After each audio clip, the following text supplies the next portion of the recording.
Hello साथियों, हमने पिछली क्लास सेल बायोलॉजी के बारे में चर्चा की थी। अपन की नेक्स्ट क्लास है प्लांट फिजियोलॉजी। उसमें फर्स्ट टॉपिक दे रखा है फोटोसिंथेसिस। फर्स्ट क्वेश्चन की ओर चलते हैं। सेल बायोलॉजी हमारी कंप्लीट हो गई है। कहीं पे डाउट हो तो कमेंट बॉक्स में बताना। और कंप्लीट क्वेश्चन दिए गए हैं, उसमें आपको कोई इश्यू नहीं होगा। नेक्स्ट क्लास की ओर चलते हैं अपन। जो प्रकाश, फर्स्ट क्वेश्चन है, प्रकाश संश्लेषण की मुख्य साइट कौन सी है? माइटोकॉन्ड्रिया, क्लोरोप्लास्ट, राइबोसोम, नाभिक। तो प्रकाश संश्लेषण उसकी मुख्य साइट कौन सी होगी? क्लोरोप्लास्ट। 20 करेक्ट आंसर हो जाएगा क्लोरोप्लास्ट। नेक्स्ट क्वेश्चन की ओर चलते हैं। प्रकाश ऊर्जा को रासायनिक ऊर्जा में कौन बदलता है? जो लाइट एनर्जी को केमिकल एनर्जी में कौन बदलता है? एंजाइम बदलता है, क्लोरोफिल बदलता है, जेल बदलता है या CO2? तो 20 करेक्ट आंसर हो जाएगा क्लोरोफिल। नेक्स्ट क्वेश्चन की ओर चलते हैं। लाइट रिएक्शन कहाँ होती है? कौन से पार्ट में होती है? स्ट्रोमा में, थाइलाकोइड झिल्ली में, साइटोप्लाज्म में या फिर माइटोकॉन्ड्रिया? तो इसका कौन सा आंसर करेक्ट होगा? 20 करेक्ट आंसर हो जाएगा थाइलाकोइड मेम्ब्रेन में। नेक्स्ट क्वेश्चन की ओर चलते हैं। फोर्थ क्वेश्चन देखना। डार्क रिएक्शन को किस नाम से जाना जाता है? Glycolysis, Krebs cycle, Calvin cycle, ETS। तो इसका अदर नेम क्या है? किस नाम से जाना जाता है? Calvin cycle. तो चीज करेक्ट आंसर हो जाएगा फोर्थ का। नेक्स्ट क्वेश्चन की ओर चलते हैं। ऑक्सीजन का उत्सर्जन किससे होता है? O2 का। CO2 से, H2O से, ग्लूकोज से, क्लोरोफिल से। तो 20 करेक्ट आंसर हो जाएगा H2O से। ये तो सिंपल क्वेश्चन है। ऑक्सीजन का उत्सर्जन होता है, किससे होता है? H2O से। RUBS कोएंजाइम का कार्य क्या है? ATP का सिंथेसिस करना, CO2 का फिकेशन करना, O2 रिलीज करना,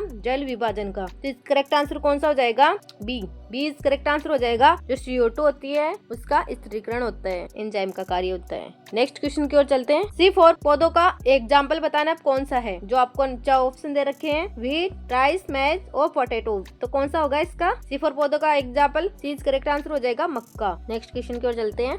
CAM पौधों में CO2 का फिकेशन कब होता है? दिन में होता है, रात में होता है, दोपहर में होता है, कभी नहीं होता? तो रात में होगा CAM पौधों का CO2 का फिकेशन यानी स्थिरीकरण होगा। नेक्स्ट क्वेश्चन की ओर चलते हैं। साथियों, अगर आपको बायोलॉजी के एग्जाम के लिए MCQ क्वेश्चन गलत हो जाते हैं तो ये वीडियो लास्ट तक जरूर देखिए, क्योंकि आज हम प्लांट फिजियोलॉजी के सबसे इम्पोर्टेंट MCQ क्वेश्चन सोल्व करने वाले हैं। तो एक एक क्वेश्चन को सोल्व करेंगे हम। 9 क्वेश्चन की ओर आगे। फोटो रेस्पिरेशन मुख्य किस में होता है? C4 पौधों में, CM पौधों में, C3 प्लांट्स में या एल्गी में? C4 प्लांट्स में नहीं होगा, CM पौधों में भी नहीं होगा, C3 पौधों में होगा, C3 प्लांट्स में। C करेक्ट आंसर हो जाएगा। नेक्स्ट क्वेश्चन की ओर चलते हैं। प्रकाश संश्लेषण का अंतिम उत्पाद क्या है? आपको रिएक्शन करके बताती हूँ मैं। 6CO2 प्लस H2 के साथ में रिएक्शन कराएंगे, 12वां मॉलिक्यूल लेंगे इसके भी। तो C6H12 है, O6 plus O2 plus H2, जिसके 6 मॉलिक्यूल हो जाएगी इसके। तो अपन को क्या बच रहा है? ग्लूकोज। तो इसका करेक्ट आंसर कौन सा हो जाएगा? B। प्रकाश संश्लेषण का अंतिम उत्पाद क्या बच रहा है? ग्लूकोज। नेक्स्ट क्वेश्चन की ओर चलते हैं। क्लोरोफिल A का रंग होता है पीला होता है, नीला, हरा होता है, लाल होता है या भूरा होता है? क्लोरोफिल A का पूछा है तो पीला तो नहीं होता है, ब्लू ग्रीन होता है, ऑफ कोर्स यही होता है। 20 करेक्ट आंसर। रेड भी नहीं होता है, ब्राउन भी नहीं होता है। नेक्स्ट क्वेश्चन की ओर चलते हैं। 20 करेक्ट आंसर। फोटोसिंथेसिस के लिए आवश्यक नहीं है। जो प्रकाश संश्लेषण है उसके लिए आवश्यक ऑप्शन दिए गए हैं, उनमें से आवश्यक नहीं है वो पूछ रहा है। प्रकाश, ऑफ कोर्स प्रकाश की आवश्यकता होती है, CO2 की भी होती है, क्लोरोफिल की भी होती है, O2 की नहीं होती है। 20 करेक्ट आंसर हो जाएगा। नहीं है इसमें, देखना नहीं है तो O2 नहीं होगा। 20 करेक्ट आंसर। नेक्स्ट क्वेश्चन की ओर चलते हैं। ग्राना किसके बने होते हैं? किससे बने होते हैं? लास्ट जो क्लास हुई थी हमारी सेल बायोलॉजी की, उसी में भी ये क्वेश्चन पूछा गया था। ग्राना किससे बने होते हैं? थाइलाकोइड से, माइटोकॉन्ड्रिया से, राइबोसोम से या एंजाइम से? तो A इज करेक्ट आंसर हो जाएगा थाइलाकोइड। प्रकाश संश्लेषण की खोज किसने की? मोस्ट इंपोर्टेंट क्वेश्चन है। इस टॉपिक का सबसे इंपोर्टेंट क्वेश्चन यही है। फोटोसिंथेसिस है, इसकी खोज किसने की है? प्रिस्टले ने, केल्विन ने, मेंडल ने या डार्विन ने? तो देखना, केल्विन ने तो नहीं की है, मेंडल ने जो मटर वाला होता है वो, और डार्विन ने वो विकासवाद सिद्धांत दिया था। तो प्रिस्टले ने जो फोटोसिंथेसिस है उसकी खोज की है। A इज करेक्ट आंसर हो जाएगा 14 का। 15 क्वेश्चन की ओर चलते हैं। फोटोसिंथेसिस की दर को सबसे अधिक कौन प्रभावित करता है? तापमान करता है या टेम्परेचर करता है, वाटर करता है, प्रकाश तीव्रता करती है या फिर खनिज करता है?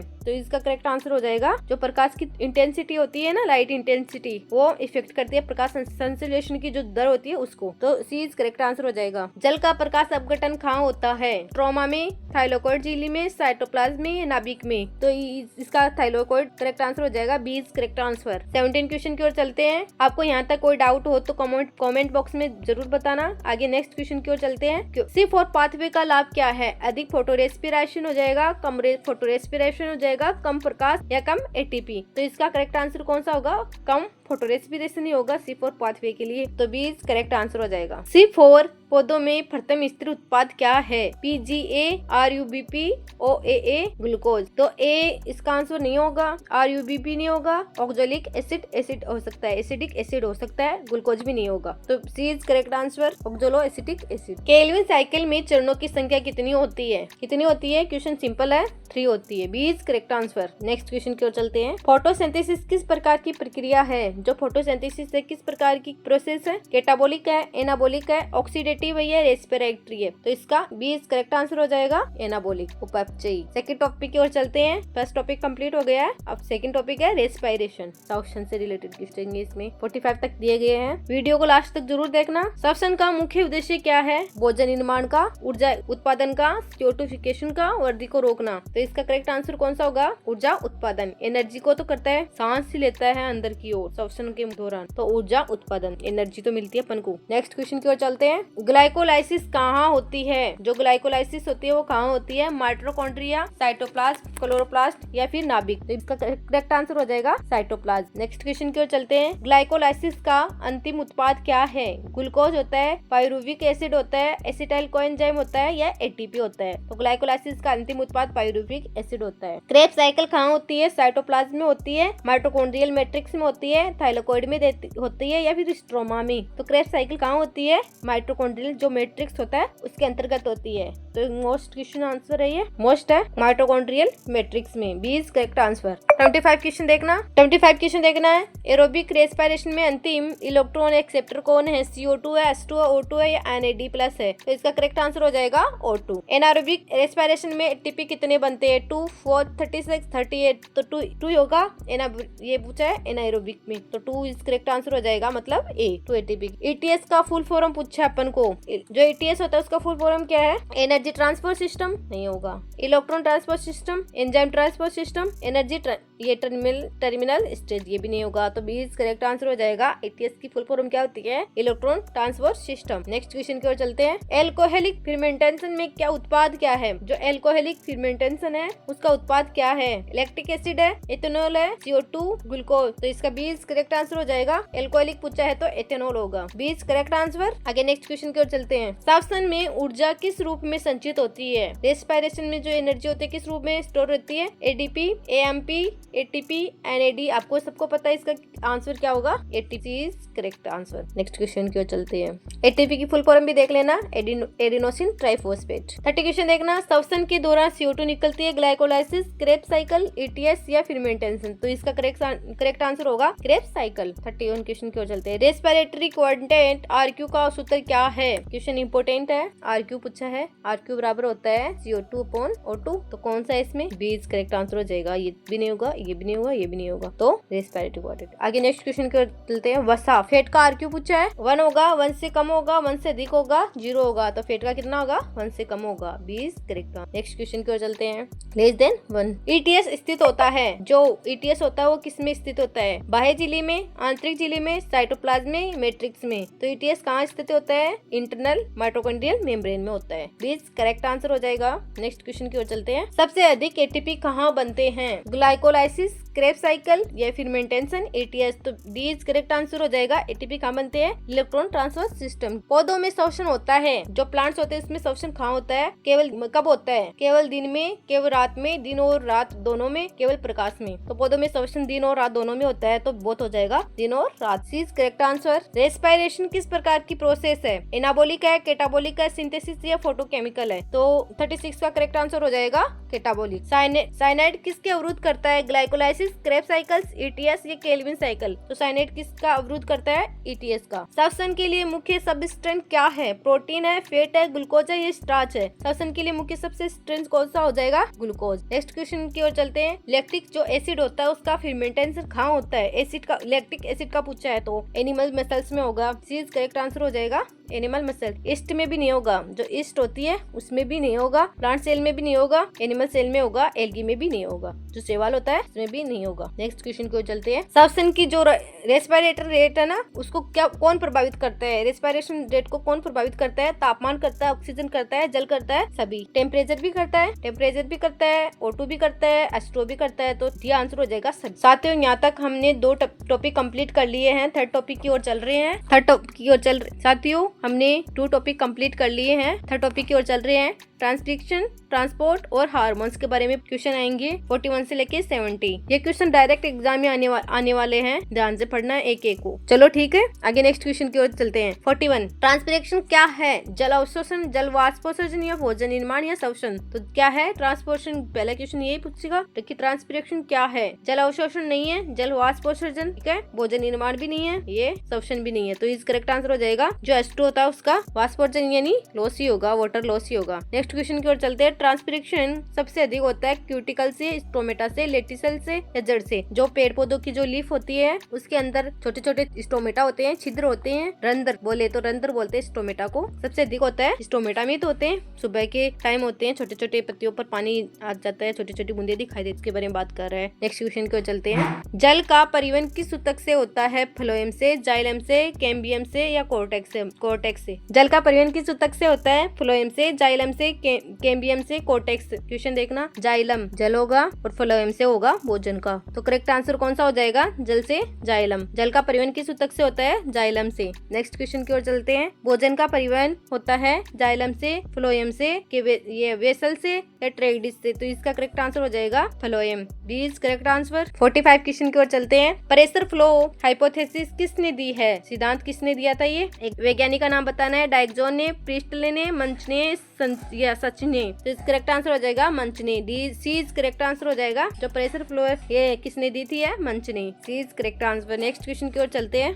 क्वेश्चन 46 बोल रहा है स्टोमेटा खुलने में सहायक आयन है। जो रंध्र होता है खुलने में सहायक आयन कौन सा होता है? पोटेशियम आयन होता है, सबको पता है। बी इज करेक्ट आंसर हो जाएगा पोटेशियम आयन। नेक्स्ट क्वेश्चन की ओर चलते हैं। एक्टिव वाटर एब्जॉर्प्शन निर्भर करता है, अवशोषण होता है ना, वो किस पर निर्भर करता है? Active water. Diffusion, respiration, transpiration, mass flow, तो किस पे करता है? रेस्पिरेशन, बीच करेक्ट आंसर हो जाएगा रेस्पिरेशन। प्लांट हार्मोन को क्या कहते हैं? अब क्वेश्चन आ रहे हैं साथियों, प्लांट हार्मोन से रिलेटेड क्वेश्चन आएंगे। अपने 2 फ्रेंड्स को शेयर करो जिन्हें बायोलॉजी एमसीक्यू क्वेश्चन में प्रॉब्लम होती है, उनको शेयर करो ताकि हमारी क्लास और भी आगे परफेक्ट बन सके, ठीक है। 48 क्वेश्चन की ओर चलते हैं। प्लांट हार्मोन क्या कहते हैं? प्लांट हार्मोन को विटामिन, एंजाइम्स, ग्रोथ रेगुलेटर्स या मिनरल्स? तो इसको क्या बोलते हैं? प्लांट हार्मोन को ग्रोथ रेगुलेटर्स। आगे नेक्स्ट क्वेश्चन की ओर चलते हैं। वृद्धि नियंत्रण। एक्जिन का मुख्य कार्य क्या है? फल का पकाना, कोशिका दीर्घीकरण, पत्ती जड़ना या सुप्तावस्था? तो इसका जो होता है 20 करेक्ट आंसर हो जाएगा सेल एल्गोरेशन। 50 क्वेश्चन की ओर चलते हैं। जिबेरेलिन किससे बढ़ता है? तो ये dormancy, seed germination, leaf fall या सिंसेंस? तो इसका करेक्ट आंसर हो जाएगा B, seed germination, B is correct answer. Cytokinin का प्रभाव क्या है? Cell division, fruit ripening, dormancy, leaf fall. ये साइटोकाइनिन का प्रभाव क्या है? सेल डिवीजन, कोशिका विभाजन। एथिलीन संबंधित है, जो एथिलीन है किससे संबंधित है? रूट ग्रोथ से होगा, फ्रूट रिपेनिंग से होगा, सेल एल्गोरेशन से होगा, सीड्स डोरमेंसी से होगा। तो बी इज करेक्ट आंसर हो जाएगा। एथिलीन किससे होगा? फ्रूट रिपेनिंग से होगा, तो बी इज करेक्ट आंसर। फल का पकना। एब्सिसिक एसिड को क्या कहते हैं? जो एब्सिसिक एसिड है उसको क्या कहते हैं? अन्य किस नाम से भी जाना जाता है? Growth hormone, stress hormone, ripening hormone, division hormone. तो एब्सिसिक एसिड को तो स्ट्रेस हार्मोन के नाम से जाना जाता है, सबको पता है। नेक्स्ट क्वेश्चन की ओर चलते हैं। केसियोस प्लांट हार्मोन कौन सा है? एक्जिन है, जिबेरेलिन है, एथिलीन है, साइटोकाइनिन है? तो कौन सा है? बी, ये सी इज करेक्ट आंसर हो जाएगा एथिलीन। पत्तियों का झड़ना संबंधित है एक्जिन से, साइटोकाइनिन से, एब्सिसिक एसिड से या जिबेरेलिन से? तो सी इज करेक्ट आंसर हो जाएगा एब्सिसिक एसिड। साइटोकाइनिन का शोषण होता है। 55 क्वेश्चन वापस से देखना साथियों। पत्तियों का झड़ना संबंधित है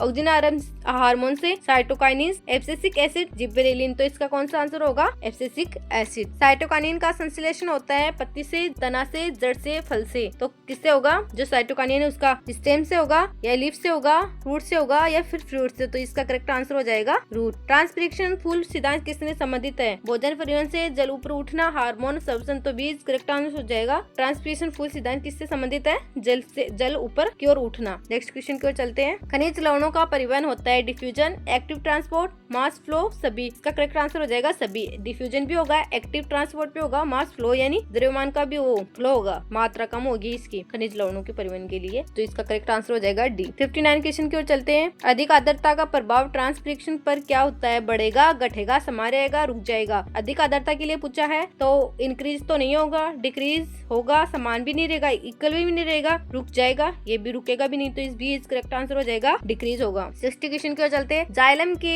मुख्य तत्व है sieve tube, component cell, vessel cell, cortex, तो इसमें करेक्ट आंसर कौन सा हो जाएगा? वेसल। जाइलम की मुख्य तत्व कौन सा है? वेसल, वाई का ही वेसल्स हो जाएगा। नेक्स्ट क्वेश्चन के फ्लोएम का मुख्य तत्व पूछा है, जाइलम का पूछ लिया, अब फ्लोएम का पूछा है तो इसका सीव ट्यूब हो जाएगा, उसका वेसल है। नेक्स्ट क्वेश्चन की ओर चलते हैं। सीव ट्यूब होगा इसका छलनी नली का बोलते हैं जिसको। रूट प्रेशर अधिक होता है, दिन में होता है, रात में होता है, दोपहर में होता है, कभी नहीं होता है। रूट का प्रेशर कब होता है? रात के समय ज्यादा होता है। नेक्स्ट क्वेश्चन की ओर चलते हैं। 20 करेक्ट आंसर। ट्रांसपिरेशन कम होते हैं तेज हवा में, उच्च ताप पर, अधिक आर्द्रता में, प्रकाश में। तो ट्रांसपिरेशन हो तो कब होता है? कम होती है, कब होती है? अधिक आर्द्रता में। चीज correct answer high humidity. Oxygen का अधिक प्रभाव दिखता है जड़, तना, पत्ती, फूल, तो इसका करेक्ट आंसर हो जाएगा स्टेम, बीज करेक्ट आंसर। सीड डोरमेंसी में से संबंधित हार्मोन है, ऑक्सीजन होता है, जिबरेलिन होता है, साइटोकाइनिन होता है या एब्सिसिक एसिड होता है? बीज करेक्ट आंसर हो जाएगा जिबरेलिन हार्मोन सीड डोरमेंसी के लिए संबंधित हार्मोन है। 65 क्वेश्चन देखना। सीड डोरमेंसी से संबंधित हार्मोन कौन सा है? ऑक्सीजन हार्मोन है, जिबरेलिन हार्मोन है या साइटोकाइनिन है, एब्सिसिक एसिड है? तो इसका करेक्ट आंसर हो जाएगा एब्सिसिक एसिड। सीड डोरमेंसी से संबंधित हार्मोन कौन सा है? Abscisic acid. नेक्स्ट क्वेश्चन की ओर चलते हैं।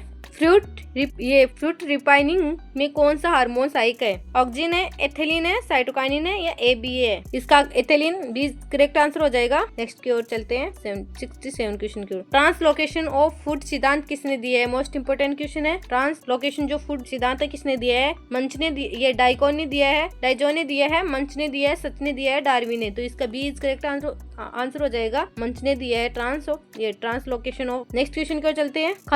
खनिजों का अवशोषण होता है, जो खनिज मिनरल्स होता है उसका अवशोषण होता है रूट हेयर द्वारा, स्टेम द्वारा, लीफ द्वारा, फ्लोवर द्वारा। तो खनिज का जो अवशोषण रूट हेयर द्वारा ही होता है, जो जड़ों की जो छोटे छोटे रोम होते हैं उसके द्वारा खनिज का अवशोषण होता है। नेक्स्ट क्वेश्चन की ओर चलते हैं। ट्रांसपिरेशन एक है, फिजिकल प्रोसेस होती है, केमिकल प्रोसेस होती है, एंजाइमेटिक प्रोसेस होती है, हार्मोन प्रोसेस होती है। तो जो ट्रांसपिरेशन जो एक होती है फिजिकल प्रोसेस होती है, ए इज करेक्ट आंसर हो जाएगा। नेक्स्ट क्वेश्चन की ओर चलते हैं। लास्ट क्वेश्चन है हमारी क्लास का आज का। प्लांट फिजियोलॉजी का अध्ययन कहलाता है, मोस्ट इंपोर्टेंट क्वेश्चन है। प्लांट फिजियोलॉजी का अध्ययन क्या कहलाता है? प्लांट स्ट्रक्चर कहलाता है या प्लांट फंक्शन कहलाता है, प्लांट क्लासिफिकेशन कहलाता है, प्लांट इवोल्यूशन कहलाता है? तो इसका करेक्ट आंसर हो जाएगा बी इज करेक्ट आंसर हो जाएगा। प्लांट फंक्शन कहलाता है प्लांट फिजियोलॉजी का अध्ययन। ठीक है, हमारी क्लास यहीं समाप्त होती है साथियों। नेक्स्ट क्लास के लिए